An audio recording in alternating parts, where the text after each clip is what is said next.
Good morning चाचा जी। ओहो, जीते रहो मेरे भतीजे। आओ बैठो बैठो। कहो तुम्हारे लिए कुछ ठंडा कुछ गर्म लाऊं? बस चाचा तुम्हारी नरम नरम मेहरबानी चाहिए। बाबूजी कहाँ हैं? अच्छा तो बाबूजी के लिए आए हो? हाँ भाई, चाचा को कौन पूछता है, बाजार गए हैं। कब तक लौटेंगे? कौन जाने, ना उनके आने का पता न जाने का। चिंता पीछा ही नहीं छोड़ती, करें भी तो क्या। ऐसी कौन सी चिंता है? अरे बेटा, दुखिया सब संसार। तुम्हारा मतलब कामनी के एक्सीडेंट से तो नहीं? वो तो मामूली सी बात है बेटा, बस यूं समझ लो कि एक जान और लाखों गम, सो वो भी कम। मैं तो कुछ नहीं समझा चाचा। आप साफ साफ ही पूछोगे? अरे बेटा, तुम तो जानते ही हो, जवान बेटी बाप के गले में कांटों का हार होता है। अच्छा, तो कामनी की शादी की चिंता है? तो मुझे बना रहे हो चाचा? कामनी के लिए तो जैसा वर चाहिए मिल सकता है, लेकिन बेटा रोना तो यह है कि मिलता ही नहीं। मैं ये मानने को तैयार नहीं चाचा। कामनी तो अच्छे से अच्छी घर की शोभा बन सकती है।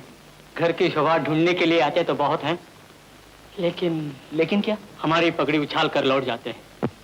तुम ही कहो बेटा, क्या कामिनी का हाथ हम किसी बुढ़े के हाथ में दे दें? लेकिन चाचा, जो कोई भी आता है कामिनी के पिता की उम्र का होता है। कामनी में ऐसी कौन सी बुराई है जो उसके नसीब में कोई योग वर नहीं? कामिनी का सिर्फ इतना ही दोष है कि वो बाबूजी की बेटी है। तो बाबूजी में क्या बुराई है? बेटा, दुनिया तो देवताओं पर भी इल्जाम लगाती है। बाबूजी ने जिंदगी में एक ऐसा काम किया जिसे उन्होंने सुधार समझा और दुनिया ने पाप।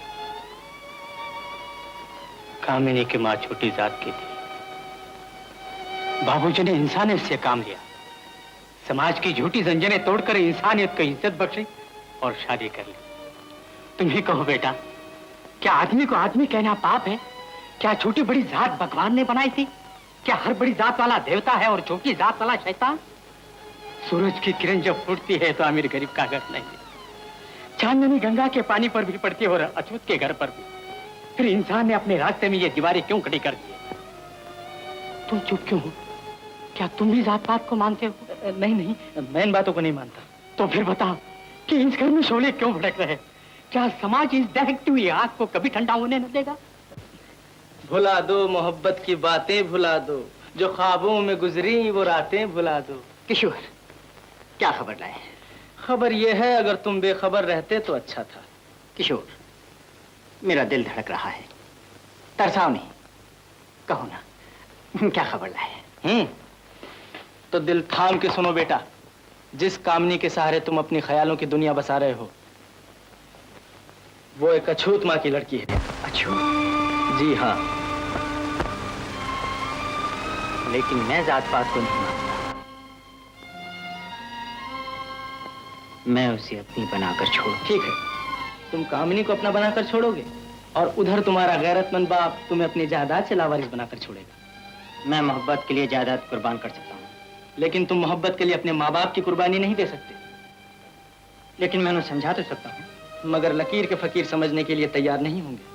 जवानी की आवाज का बूढ़े कानों पर कोई असर नहीं होता। जहाँ जवानी ने अपना हक मांगा, जायदाद से बेदखली, गांव भर में बदनामी, एक हंगामा, एक तूफान। मैं तूफानों से लड़ जाऊंगा, हंगामों से खेल लूंगा, लेकिन कामनी को इन तूफानों की लपेट में आने से बचा लूंगा। किशोर, मैं दुनिया भर को छोड़ सकता हूँ, लेकिन कामनी को नहीं।